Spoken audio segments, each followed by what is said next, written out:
Pak D, kan tadi Pak D bilang Hmm. Nesara Gesara kan, dan nanti akan terjadi Hmm. Black Swan pemadaman. Nah, Hmm. kemungkinan kans kita itu untuk stablecoin 314159 itu apakah bisa menang terhadap Nesara Gesara itu? Karena di Nesara Gesara kan ada koin-koin yang ditunjuk untuk perwakilan tiap bahan mentah di muka bumi. Seperti contohnya flare untuk apa, Hedera untuk apa. Nah, itu kans kita itu di mana? Terima kasih, Pak De.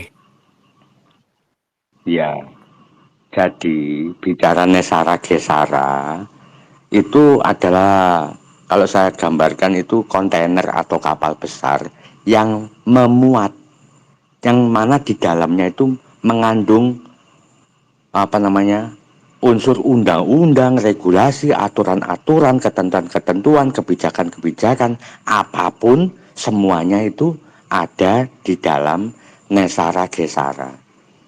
Sebenarnya Nesara Gesara, Gesara itu kan global, apa namanya, ekonomik ya. Nggih, nggih, Kalau Pak De. Nesara itu nation kan ya. Nah Nggih. itu.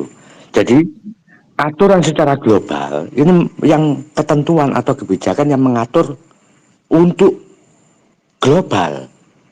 Bicara masalah nation, ini aturan global ini nanti kepada setiap nation, setiap teritorial, otoritas negara. Ini pada dasarnya mereka kan mempunyai regulasi yang tidak sama, menyesuaikan.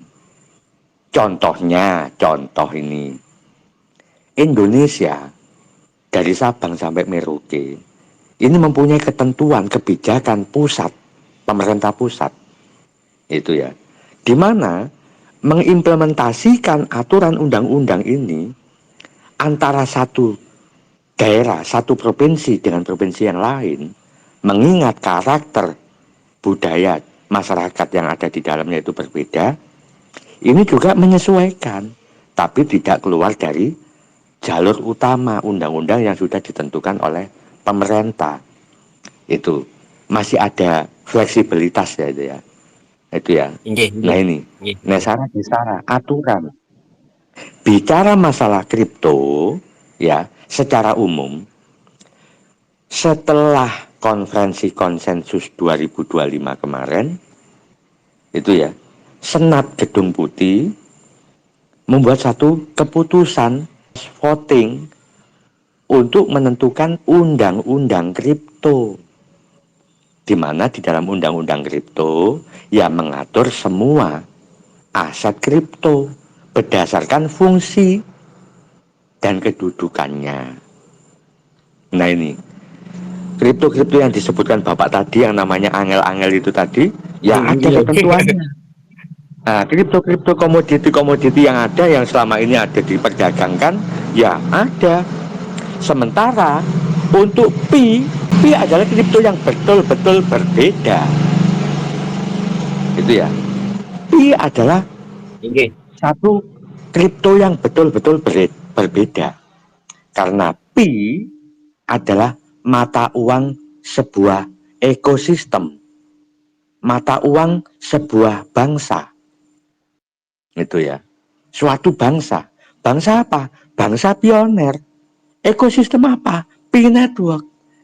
Kalau kita bicara negara, kita tidak punya daratan, kita tidak punya pulau, tidak punya lautan. Kita virtual, maka kita tidak bisa berdiri sebagai bangsa. Karena kita bukan sebuah bangsa, maka kita tidak mungkin untuk berpolitik. Nah, satu itu. Terus yang kedua, keberadaan Pi itu di awal tahun 2023 sekali lagi sudah mendapatkan respon positif dan diterima oleh negara-negara di dunia. Itu ya, 109 negara apa 130 negara pada waktu itu. Nah ini, karena apa? Di sana diharapkan ke depan Pi, dengan hadirnya Pi, mampu apa namanya, menjaga sisi inflasi maupun deflasi keuangan di negara yang bersangkutan yang terintegrasi di dalam jaringan Pi network. Satu itu, ya. Yang kedua, juga Pi sudah tercatat, terdaftar sebagai salah satu mata uang yang bisa dijadikan sebagai dana moneter internasional IMF. Tercatat. Artinya sudah didapatkan sebuah pengakuan. Sampai akhirnya tanggal 15 September 2024 Pi dirilis ke publik, ditawarkan. Nah ini ya, kembali ditawarkan. Sementara ekosistem Pi Network sudah melakukan beberapa event kegiatan, utamanya adalah Pi-Fest. Yang selanjutnya, di mana semua pioner seluruh dunia itu berpikir, juga sekaligus berharap, Pi akan segera open mainnet dan sekaligus menjadi hadiah Natal dan Tahun Baru waktu itu. Maka Amerika mengadakan konferensi pertama. Walaupun sebenarnya Donald Trump belum dilantik. Donald Trump dilantik pada tanggal 20 Januari kan. Nah, dari hasil konferensi yang dimulai tanggal 5 Desember sampai 15 Desember, ini salah satu poin yang penting adalah memutuskan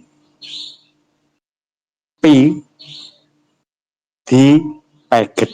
dipatok sudah, ditentukan menjadi mata uang dengan angka konstan 314159. Semua pioner semakin kencang, semakin semangat. Itu ya. Pada saat itu hasil akan segera diumumkan. Itu ya. Sebelum diumumkan, Elon Musk sebagai Dewan Penasehat Presiden Trump mengumumkan, di mana pengumumannya adalah melarang lembaga apapun, instansi apapun untuk mengeluarkan ketentuan undang-undang apapun sebelum Donald Trump dilantik tanggal 20 Januari. Waduh, lagi. Sampai akhirnya harapan itu ya sedikit pupus. Tapi bisa dipahami. Loh kenapa begitu? Pada saat itu pemerintahan Amerika masih di tangan Joe Biden. Nah, itu. Jadi kembali lagi, bicara masalah kripto yang tadi itu sudah diatur dalam undang-undang kripto. Itu hasilnya 63% setuju, sepakat dengan undang-undang kripto terkait dengan pasal-pasal yang terkandung di dalamnya. 29% jauh itu tidak setuju. Yang 8% abstain. Ya sudah, putus.